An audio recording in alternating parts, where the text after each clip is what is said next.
नमस्कार, आपके साथ मैं हूं सुजाता कुकरेती। आप देख रहे हैं महाभारत और महाभारत में आज बात सब गोलमाल है। जी हां, सब गोलमाल है, गठबंधन बेहाल है और विपक्षी एकता का बुरा हाल है।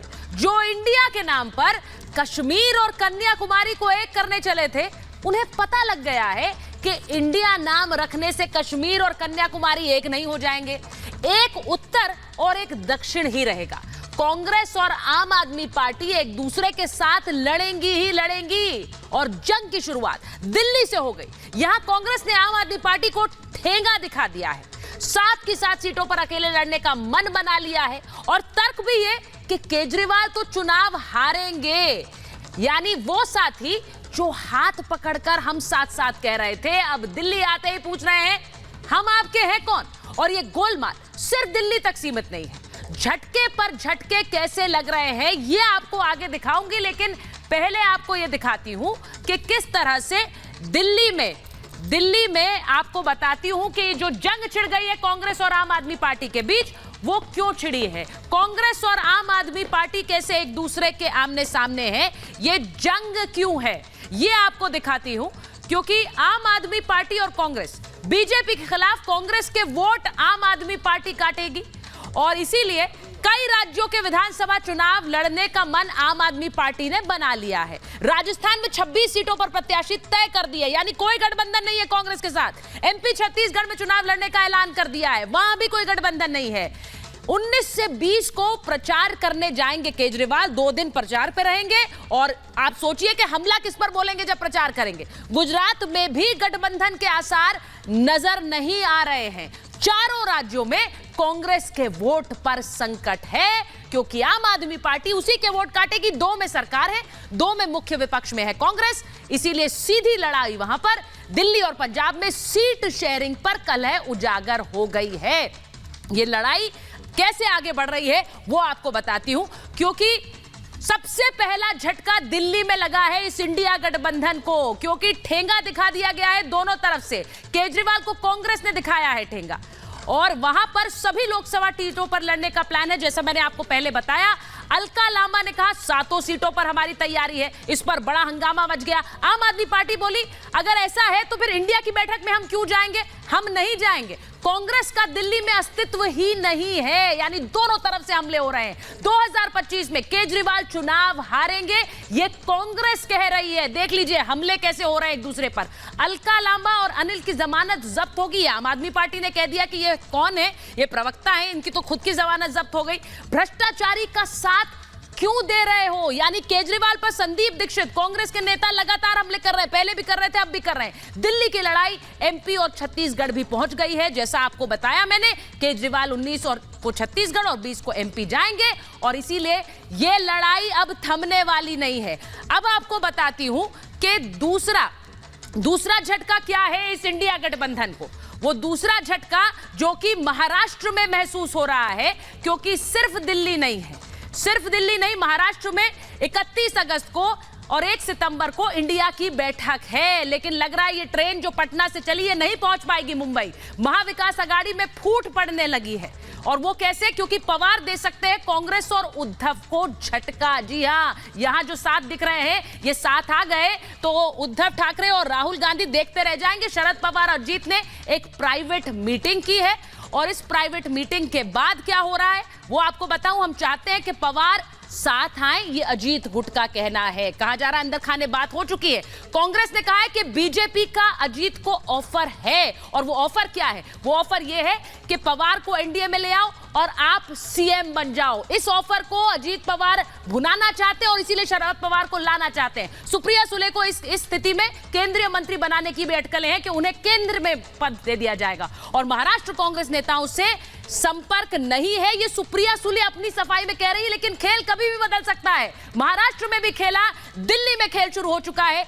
ये तो टेंशन बढ़ाने वाली बात है। कांग्रेस के अध्यक्ष महाराष्ट्र में नाना पटोले कह रहे हैं पवार राज्य का दौरा कर अभी इस वक्त माहौल टटोल रहे हैं। तो ये हो रहा है महाराष्ट्र का खेल। वहीं आपको बताती हूं कि तीसरा खेला बिहार में हो रहा है। बिहार में क्या हो रहा है वो भी जरा समझ लीजिए। हर तरफ गोलमाल है, क्योंकि बिहार में नीतीश कुमार दिल्ली आए, लेकिन दिल्ली आने के बाद उन्होंने किसी से कोई बैठक नहीं की। बेंगलुरु बैठक के बाद से कहा जा रहा है नीतीश नाराज है।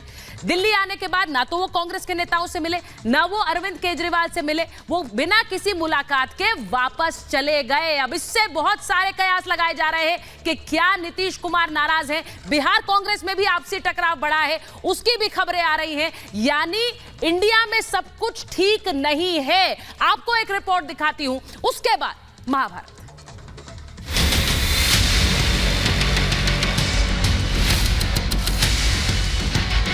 जैसे ही आज शाम को ये बिल खत्म हुआ, पारित हुआ, केजरीवाल जी पलट जाएंगे, ठेंगा दिखाएंगे और कुछ नहीं होने वाला। तो उनका लक्ष्य हम नहीं है, उनका लक्ष्य हम नहीं है, कांग्रेस पार्टी है। मोदी विरोधियों पर शाह की यह भविष्यवाणी सच साबित हो रही है। संसद में एकता दिखाने वाले अब सड़क पर लड़ाई का दम भर रहे हैं। केजरीवाल और कांग्रेस में दिल्ली की 7 सीटों को लेकर भिड़ंत होने लगी है।